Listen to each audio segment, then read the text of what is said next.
Punya julukan dengan Sajjad, orang yang sangat suka sujud sampai dahinya sangat hitam rahimahullah. Dan dikatakan beliau kalau sujud tidak mengangkat kepalanya sampai hajatnya selesai dengan Allah. Satu waktu khalifah meminta dia untuk menjadi hakim, punya jabatan. Dan waktu itu hakim gajinya lebih tinggi daripada khalifah, punya istana yang mewah, punya kereta kencana dan seterusnya.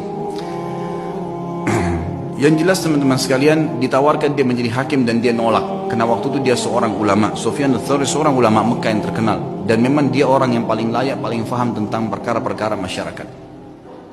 Lalu dia nolak dengan santun mengatakan saya tidak bisa dan saya khawatir saya akan dihisab oleh Allah hari kiamat kalau saya berhukum yang salah. Maka khalifah mengatakan kau harus menjadi. Karena dia nolak dan dipaksa, akhirnya dia pun melarikan diri dari Mekah. Dia jalan teman-teman sekalian. Sufyan ats-Tsauri rahimahullah jalan dengan menggunakan jubah menutup kepalanya dan meninggalkan Mekah. Sampai jalan menuju ke Yaman. Selama 3 bulan perjalanan kaki sampai di Yaman, kemudian dia tiba di sebuah kebun kurma. Kemudian dia menawarkan diri untuk menjadi pegawai di kebun kurma itu dan orang tidak tahu siapa dia.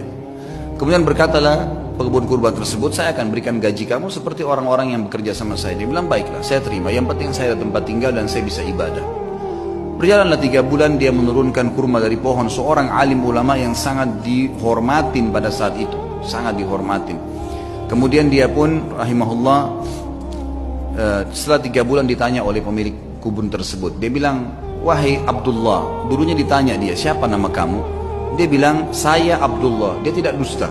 Dia bukan tujuan dusta. Dia mengatakan, saya Abdullah, maksudnya saya adalah hamba Allah. Gitu kan? Karena dalam bahasa Arab begitu. Kalau dia sebut namanya, dia ditangkap oleh khalifah.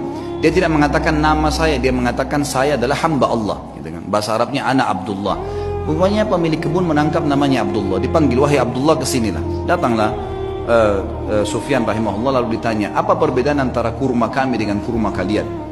Maka kata Sufyan rahimahullah, saya tidak pernah tahu perbedaannya karena saya tidak pernah mencicipi sedikit pun dari kurma anda. Maka kata pemilik kebunnya, apakah kamu ini tinggal 3 bulan di kebun saya, turunkan kurma, sortir tiap hari, gak pernah kamu makan 1 butir pun? Dia bilang, demi Allah 1 butir pun tidak pernah karena anda tidak pernah mempersilahkan saya. Maka kata pemilik kebun, teman-teman sekalian, dia bilang, apakah kau mau mencontohi muru'anya, ya, kehormatan ibadahnya Sufyan ats-Tsauri? Dia nggak tahu kalau ini orangnya. Maka yang terjadi teman-teman sekalian, dia pun diam si Sufyan ats-Tsauri. Lalu kemudian dia sudah tahu akan terjadi apa-apa, lalu dia membungkus barang-barangnya, dia tinggalkan kebun tersebut.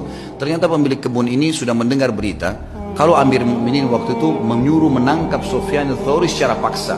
Siapapun yang menangkapnya akan dikasih 1 peti emas. Disebarkan berita, tangkap Sufyan ats-Tsauri, hidup atau mati.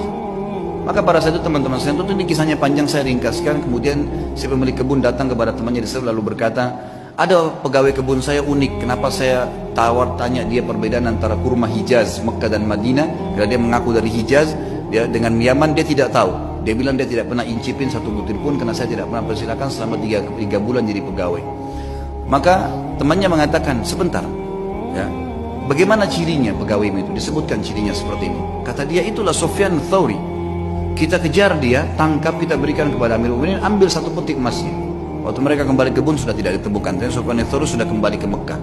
3 bulan kemudian, jadi ini sudah dari 6 bulan dari masa pengejaran, dia pun 3 bulan lagi kembali ke Mekah. Waktu dia kembali disambut oleh masyarakat Mekah, dia ulamanya gitu kan, muftinya Mekah pada saat itu, lalu disambut, mereka pun belajar.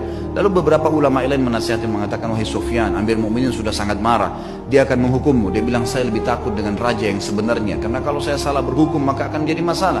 Dan dia harus bisa mengerti, saya tidak bisa memaksakan diri gitu kan. Harusnya dia bisa